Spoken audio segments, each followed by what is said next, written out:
ఇంద్రనీల్ రెడ్డి గారు ఆయన కొత్త వాదన, అంటే కొత్తది కాదు, పాత వాదననే కొత్తగా తెర మీదకి తీసుకొస్తున్నారు. ఇప్పుడు it's high time to initiate or to ignite the moment జై ఆంధ్ర అనేది తీసుకురావాలి.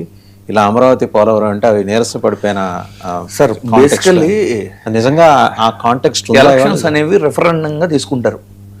అయితే లాస్ట్ ఎలక్షన్లో 3 రాజధానులు అన్నప్పుడు ఒక చోట కూడా వైఎస్ఆర్సీపీ విజయం సాధించకపోవటాన్ని అంటే పొలిటికల్ లీడర్స్ అంతా ఎలా చూస్తారు అంటే, మేబీ ప్రజలకు అవసరం లేదేమో వికేంద్రీకరణతో జరిగే అభివృద్ధి, ప్రజలు నిరాకరించారు అనేది రెఫరెండం లాగా ఆలోచిస్తారు. ఏదో ఎందుకు ఒక వాలంటీర్ వ్యవస్థ వలన కరోనా టైంలో ఎంత బెనిఫిట్ జరిగింది, మిగిలిన అన్ని నేను పట్టించుకోను కానీ సార్, కరోనా టైంలో దేశంలో కానీ ప్రపంచంలో కానీ వెల్ ఆర్గనైజ్డ్గా అడ్మినిస్ట్రేట్ చేయగలగటానికి హెల్ప్ అయింది మాత్రం వాలంటీర్ వ్యవస్థ.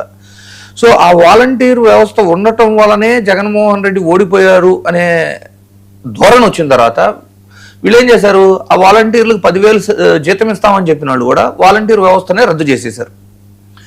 సంక్షేమ పథకాలు నిజంగా ఓట్లేపిస్తాయి అనుకుంటే మరి జగన్మోహన్ రెడ్డి గారు గెలవాలి. ఎందుకంటే 2019 నుంచి 2024 వరకు నిన్న జగన్ గారు ప్రెస్ మీట్లో ఇంకొక కీలకమైన విషయం ప్రస్తావించారు, మీరు నోటీస్ చేస్తే. అంటే ఇప్పుడు జరుగుతున్న రెడ్ బుక్ రాజ్యాంగం లాగా ఒక వెర్షన్ తీసుకొని ఆయన ఏమన్నారు అంటే, మా పాలన జరుగుతున్నప్పుడు సంక్షేమం గురించి డిస్కస్ చేసేవాళ్ళు రాష్ట్రం అంతా, ఇప్పుడైతేనేమో కేవలం ఈ అరెస్టులు వీటి గురించే భయపడుతున్నారు అనేది ఒక వెర్షన్ చెప్పారు. ఎస్, నేను దానికి కూడా సపోర్టివ్గా ఒక మాట చెప్తా చూడండి. నిజమే, 2019 to 24 ఏం జరిగినాయి, ఫ్రీగా పథకాలు పనిచేస్తున్నారు, దాని వలన మనకి షాపుల్లో పనిచేయడానికి కూడా ఎవరు రావట్లేదు, రాష్ట్రం అప్పులు పాలైపోయింది. ఇంకోటి మీకు గుర్తుందో లేదో, తల్లికి అకౌంట్లో డబ్బులు వేస్తున్నారు, తండ్రి దగ్గర అధిక మద్యం ధరతో లాగేసుకుంటున్నారు. ఇవే కదా ప్రచారాలన్నీ కూడా. అంటే ఆ ప్రచారాల్లోనే ఏముంది, జగన్మోహన్ రెడ్డి గారు సంక్షేమం ఎక్కువ చేస్తున్నారు, అప్పులు చేస్తున్నారు, దానివల్ల ఆ రాష్ట్రం ఆర్థికంగా నష్టపోతుంది అనేది కదా అప్పుడు టీడీపీ వాళ్ళు ప్రచారం చేసింది. ఈ వెర్షన్లోనే సంక్షేమం అయితే జరిగింది అని ఒప్పుకోవటం, డీబీటీ ద్వారా అంటే తల్లి అకౌంట్లో వేశారనే కదా వాళ్ళు కూడా ప్రమోట్ చేసింది. అంటే మధ్యలో ఎవరికి లంచాలు లేకుండా డైరెక్ట్ బెనిఫిషరీకి అందింది అనేది వాళ్ళే కంక్లూడ్ చేశారు. ఒకవేళ సంక్షేమం చేయటం వలన ఓట్లు పడతాయి అనుకుంటే వైసీపీ గెలవాలి. మరి వైసీపీ ఓడిపోయింది కాబట్టేనేమో చెప్పిన హామీలు కూడా నెరవేర్చడానికి పర్లేదులే, ఇవన్నీ చూసి జనాలు ఓటేయరు అనే కాన్ఫిడెన్స్కి వచ్చేసినట్లున్నారు చంద్రబాబు గారు. ఎందుకంటే 50 సంవత్సరాలకే బీసీలకి పెన్షన్ ఇస్తా అని చెప్పారు.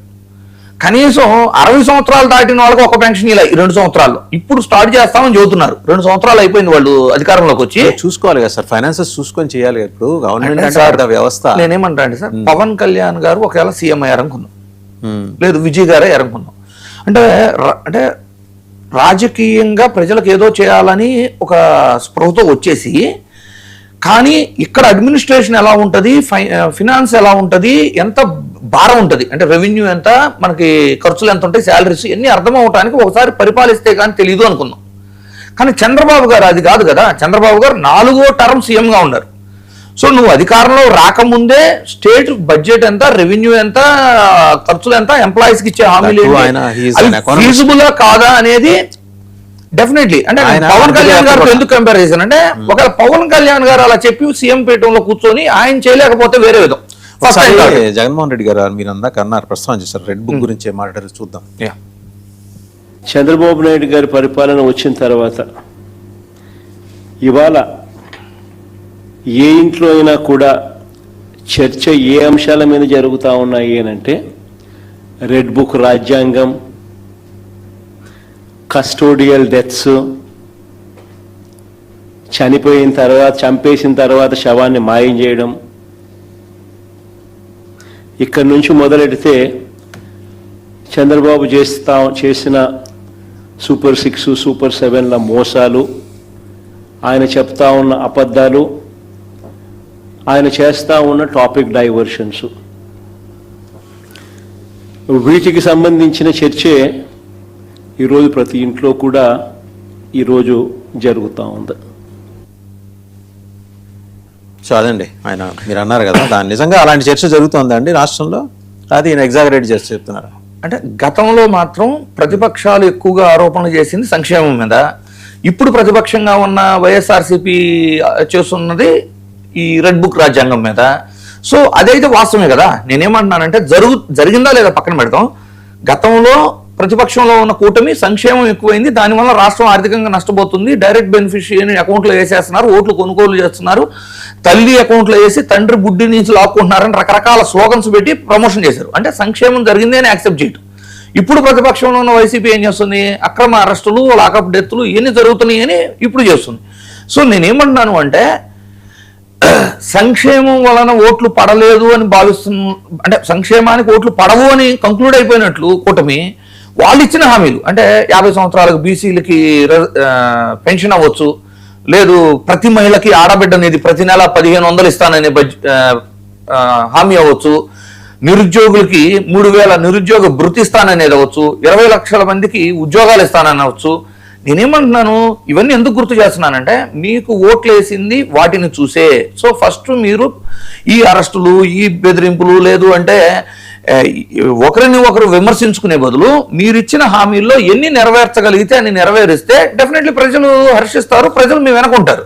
అవన్నీ వదిలేసి డైవర్షన్ పాలిటిక్స్ లాగా ప్రతిదీ కూడా, అంటే ప్రతిపక్షం ఈ 2 సంవత్సరాలు గడిచిన తర్వాత కూడా రాష్ట్ర పరిస్థితి గురించి వైసీపీ ఆర్థికంగా విధ్వంసం చేయటం వలన మేమేం చేయలేకపోతున్నాము అని మాట్లాడుతున్నారు. ఏది చేసినా వీళ్ళు వచ్చిన తర్వాత ఏది తీసుకున్నా కూడా సార్ ప్రతిదీ పీపీపీ మోడల్ అంటారు, ప్రైవేటీకరణ చేద్దాం అంటారు. అందులో కూడా ఏమైనా రాష్ట్రానికో ప్రజలకో బెనిఫిట్ ఉండిద్దా? లేదు.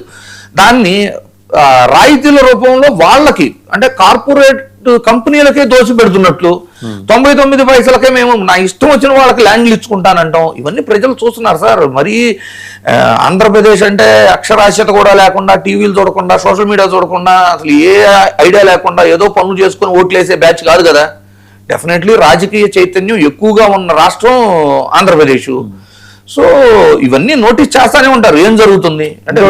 చూసారా, జూన్ 1న రాజీనామా చేశారు ఆయన. Amaravati growth and infrastructure corporation limited AGICL ఎండి సొంటి Venkataratna Srinivas, SV Srinivas sir. CRDA ఆయన ఏంటి, retired IAS from Maharashtra cadre అండి. ఆయనకి ధారవి డెవలప్మెంట్ ప్రాజెక్ట్ విజయవంతంగా నడిపిన అనుభవం ఉంది. ఇక్కడ అమరావతికి వచ్చేప్పటికి కాంట్రాక్టర్లకు లక్ష్యాలు పెట్టి నిర్మాణ పనులు వేగవంతం చేయడం అనేది కాంట్రాక్టర్ల దగ్గర నుంచి ఆయనకి ప్రొటెస్ట్ ఎక్కువైంది. ఆయనకు సహకారం లేదనేది ఆయన చెప్తున్నారు. CRDA నుంచి, MAUD నుంచి. సరే, అధికారికంగా చెప్పిన కారణం వారి మాతృమూర్తి ఆరోగ్యం బాగలేదనే రీజన్ మీద. ఆయన retired IAS officer and having rich experience. Dharavi గురించి తెలుసు, ఎటువంటి ఏరియాని అలా డెవలప్ చేయనే కాదు. CRDA ఇప్పటికి కేవలం 2 సంవత్సరాల టర్మ్లో 4 కమిషనర్లు మారారు CRDA. సో ఎందుకు మారుతున్నారు? ఎందుకంటే వర్క్ ఏమో స్పీడ్గా చేయమంటున్నారు, బిల్లులు టయానికి ఇవ్వకపోతే కాంట్రాక్టర్ల నుంచి ప్రెజర్ ఉంటుంది. అదొక్కటే కాదు సార్, ఇక్కడ క్లియర్గా జగన్ గారు ఏం చెబుతున్నారు, మేము అవినీతి మీద పోరాడుతున్నాం అంటున్నారు. ఆల్రెడీ కూటమి ప్రభుత్వం ఏం చేసింది, ఇప్పుడు వైఎస్ఆర్సీపీ హయాంలో పనిచేసిన బ్యూరోక్రాట్స్ని అందరినీ ఆల్మోస్ట్ అన్ని కేసుల్లో ఇన్వాల్వ్ చేసి జైలుకు పంపగలిగారు. IPSలను అయితే VRకి పంపగలిగారు. సో రేపటి రోజున ప్రతిదీ, అంటే మనకి తెలిసి కూడా తప్పని పరిస్థితుల్లో పొలిటికల్ ప్రెషర్ వలన మనం సైన్లు పెట్టి సపోర్ట్ చేయాల్సి వస్తే రేపు ప్రభుత్వం మారితే మనకు కూడా అదే పరిస్థితి ఉంటుంది అనేది ఆ అవగాహన ఉండింది కదా IASలకి IPSలకి. సో ఇవన్నీ ఏంటంటే సార్ అసలు అర్థాకెందుకు సార్, ఇప్పుడు 2 సంవత్సరాలు అవుతుంది, రైతులకు ఏం లబ్ధి చేశారు? ఏ ఒక్క పంట అన్న గిట్టుబాటు ధర ఉందా? పొగాకు ఎంత నష్టపోయారు? మన ఒంగోలులో 200 ట్రాక్టర్లు ఏమో పెట్టి ర్యాలీ చేశారు. కనీసం పొగాకు గురించి మాట్లాడతారా? వ్యవసాయ శాఖ మంత్రి అసలు ఏడన్నా ఇన్వాల్వ్ అవుతున్నారా? ఏం చేస్తారు? అసలు 1 ఎకరం కూడా వ్యవసాయం లేని సింగపూర్ పోయి వ్యవసాయ మంత్రి ఆడ చూసి వచ్చి ఇక్కడ గైడెన్స్ ఇస్తారు. ఏం నేర్చుకుని వస్తారు ఆడ? ఇవన్నీ ఎలా ఉంటాయండి సార్? మోంతా తుఫాను బాధితులకు ఇంతవరకు పరిహారం అందల. 1 year దాటిపోయింది. విజయవాడకి ఆ రోజు వరద బొడమేరు వాగు అనుకుంటా, వాళ్ళకి ఇంతవరకు నష్టపరిహారాలు అందులో. మళ్ళీ ఆ ఇన్సిడెంట్ జరిగినప్పుడు స్వయాన డిప్యూటీ CM గారు కూర్చొని 5-10% మిస్యూజ్ అవటం కామన్ అంట. 5-10% ఏంటి, వరద బాధితులకి అందించే సహాయ కార్యక్రమాల్లో 5-10% మిస్యూజ్ అవ్వడం కామన్ అంట. దాన్ని చంద్రబాబు గారు CM గారు చెబుతారు, డిప్యూటీ CM గారు చెబుతారు. అంటే మీరు డైరెక్ట్గా పబ్లిక్ ప్లాట్ఫామ్లో చెప్పేస్తున్నారు కదా మిస్యూజ్ జరిగిద్ది, మేము చేస్తాము. ఎలో చేస్తామన్నట్టు మాట్లాడుతున్నారు. మరి ఇంకేం చేయగలం? ఒక 500 కోట్లు అనుకోండి సార్, 500 కోట్లు 5%, 10% అంటే ఒక 50 కోట్లు మిస్యూజ్ అంటే. ఈ రోజున శ్రీరామ్ గారు చెప్పినట్టు ఒక మెడికల్ కాలేజీ కడతానికి డబ్బులు లేవు, పీపీపీ మోడల్ అంటారు. ఒక యోగా డేకి చేసే ఖర్చుకు ఒక మెడికల్ కాలేజీ కంప్లీట్ అయింది. అంటే ప్రచార ఆర్భాటాలు తప్పితే రియల్గా ప్రజలకు ఉపయోగపడే పనులు చేస్తున్నారా? ఆరోగ్యశ్రీ బకాయిలు ఏమైనా ఇవ్వగలిగారా? ఫీజు రియంబర్స్మెంట్ విద్యార్థులు ఇబ్బంది లేకుండా చేయగలుగుతున్నారా? పంటలు వేసిన వాళ్ళకి ఉచిత క్రాప్ ఇన్సూరెన్స్ గత 5 ఏళ్ళు ఉంది కదా సార్, దాన్ని తీసేయాల్సిన పరిస్థితి ఏంటి? సో ఇలాంటి ప్రశ్నలు ఇన్ఫ్యాక్ట్ మీరు కానీ శ్రీరామ్ గారి కానీ చెప్పేది ఏంటంటే, ఇలాంటి ప్రశ్నలు లేవనెత్తితే జగన్మోహన్ రెడ్డి గారు జనసామాన్యానికి కనెక్ట్ అయ్యే అవకాశం ఉంటుంది. ఆయనేమో ఆ కోటరీ దాటి బయటికి రారు, కోటరీ కూడా ఆయన దాటించి బయటికి పంపదు. సో ఆయన ఎంత futile attempts has been time and again has been అంటే మాట్లాడుతున్నారు సార్, ఇప్పుడు వైసీపీ వాళ్ళు అన్ని మీద మాట్లాడుతున్నారు, కానీ గుర్తుపెట్టుకోండి, అది ఎప్పుడైతే ప్రజలలో ఉన్న ఆగ్రహాన్ని ఏ పార్టీ సపోర్ట్ చేయవసరంలా, దాన్ని కంట్రోల్ చేయవసరంలా, ఎవరూ ఆపలేరు వాళ్ళలో ఆగ్రహం వస్తే.